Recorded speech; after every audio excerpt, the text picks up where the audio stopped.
Hi, I'm Wil Weitzel. This is my book, Nights from This Galaxy. It's a finalist for the Big Other Book Award for Fiction. So a big shout out and thanks to John Madera and the folks at Big Other. I'm going to read from two stories. This first one's called The Nightshades of the Ocean. That night, after he was asleep, she got up from bed and padded in her woolen socks back to the kitchen. She opened in the cold the window giving onto their frosted winter garden and climbed into the leafless sugar maple that grew beside the apartment house. Its limbs had bent to the contour of the wall, and above her head they bent again at the level of the sloped roof, where they stretched from near vertical, freed at last by space, to flare out above the moldering shingles. The money was in a blackened cavity in the bowl where, like a martin, she'd hidden things before. She'd reinforced the bursar's pouch with 2 plastic bags and traveled out to it nights. There was a crossing where she could walk upright along the rough maple branch and balance with her hands spread into the wind. Plumb with the second story, it was above where a body would want to fall, and she wavered only because nobody, she imagined, walks perfectly straight. Cold, cold, she murmured, having reached the trunk and monkeyed up toward the crown above roof level. The stark wind hollowed the sky and left it empty and bright. Balancing in her socks, she could see down through blue darkness, an inch or two into the tight room where no doubt he was stretched out in their bed. Somewhere inside he was lying there quiet beside towers of used paperbacks and her snow globe of a deer in storm, and 2 ragged bears from their childhoods. Just by the window, an enduring aloe plant they bought together, art green and tentacular into the dry air. "So you suspect us two of being bank robbers, then?" she'd asked the cop on the porch. But the whale, as her fiancé liked to refer to them, had ignored her. "Damn fools," she murmured now, above the roofs. Having tight-roped out again midway between the house and the broad bowl of the frozen sugar maple, higher now, above the money, above even the crest of the roof shingles, she let go of the branches and spread her arms, then stuffed out her chest and prepared to drop. She swayed there a moment, shut her eyes, and slung open her jaw, breathing. Even though she'd bet herself she couldn't keep her eyes sealed, she did. She swung forward, hands tingling, mouth hot, but as her face and shoulders began to slip through the air, when briefly she came free and kited into the darkness, she suddenly arched backward, twisting, then yanking in her hips.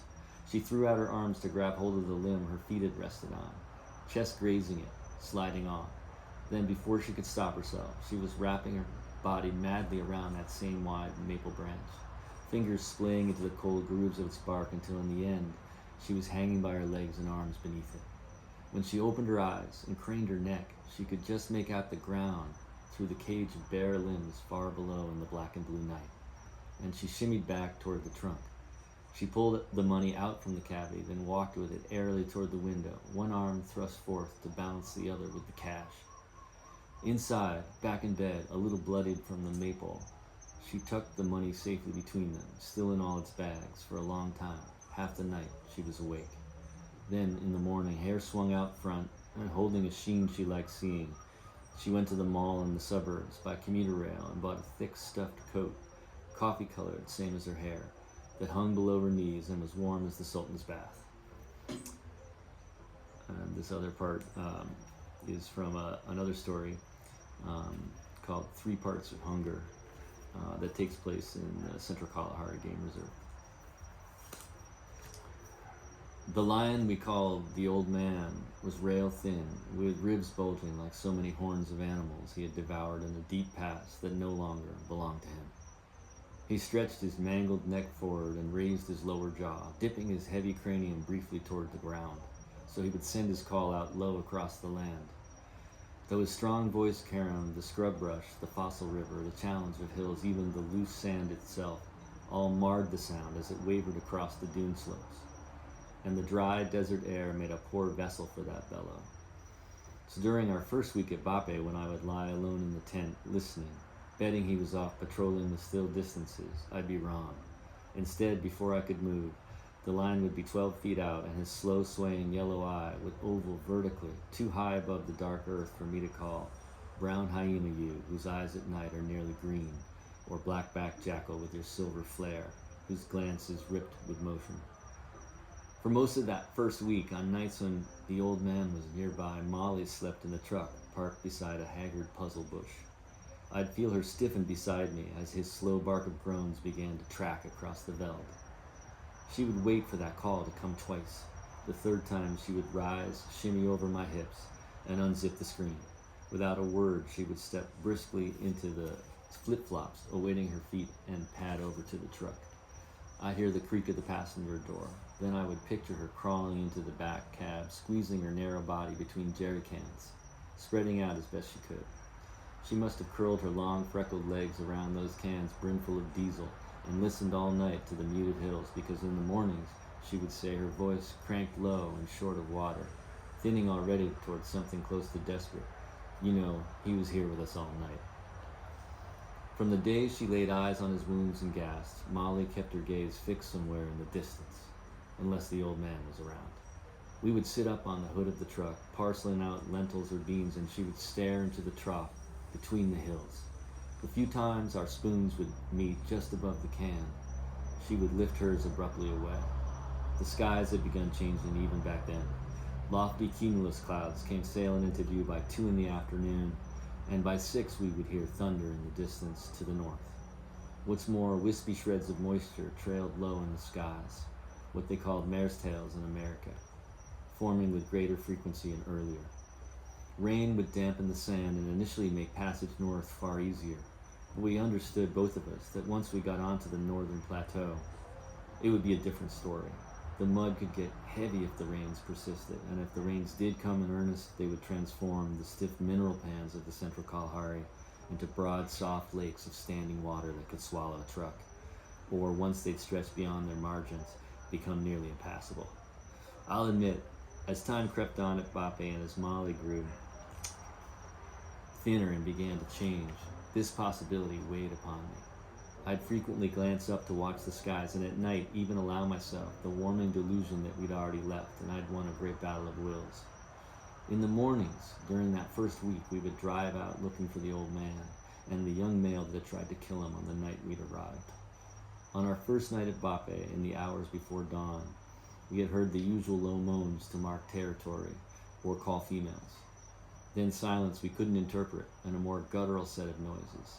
They began as brief, jagged snarls and changed abruptly to what sounded not like lions at all, but the shaking of canteens partially filled with sand. Twice, roars we never heard again tore the night. Later, during long stillness, I whispered to Molly that perhaps hyenas were challenging for a kill. But even after it turned cool and we were deep in our bags, rolling in and out of sleep, we never once heard the low, gruff challenge of hyenas. Just the lonely, quavering story of the jackal aloft in the dark air. The next morning, we had driven out in the direction of the noise and found the lions in a high clearing commanding a strip of veld curling off toward a broad fossil riverbed. It was gruesome. The old man was nearly dead. It had been a war, perhaps with his son, in any case with a known lion, because they lay afterward in the same field. The young one, with a brief tawny mane, reposed among the lionesses, beneath sparse gray ruins of camel thorn, while the old man lay sprawled at some distance, alone in the merciless sun. A wound cut into his right eye until it had partially closed, then ripped out along the brim of his skull above the ear. A brilliant flash of blood had congealed there, and where it was thickest lay coating his dark mane. The eye itself, when it came open, was shot through with the color of jujube, of the bright red of the ziziphus tree, which in places around us was beginning to fruit. At the end, the younger lion had held the old man's head in his jaws, pinning him no doubt, after coming along his neck from behind. A deeper wound poured onto the ground from the old man's thick left foreleg that, as though broken, lay angled unnaturally against the grain of his flanks. Then, on the second day, we had watched him heave up unsteadily onto his haunches and prove he wasn't yet dead. That night, he'd hobbled close to our camp and slept on the dry hummock behind the truck. By the fourth afternoon, the young male also had left the clearing, and through much of the night, he called from the hills around us, tracing his slow perimeter and scent marking in the dark. That young one's thinking our old man's too weak to give him trouble, whispered Molly in the tent, while the young male was roaming, what with all those females lying around. An hour or so later, As though she'd gone right on talking, she rose up on her elbows and woke me. When I opened my eyes, Molly was zoomed in. The moon slicked her face. I'm sick with it, Jake. Thank you.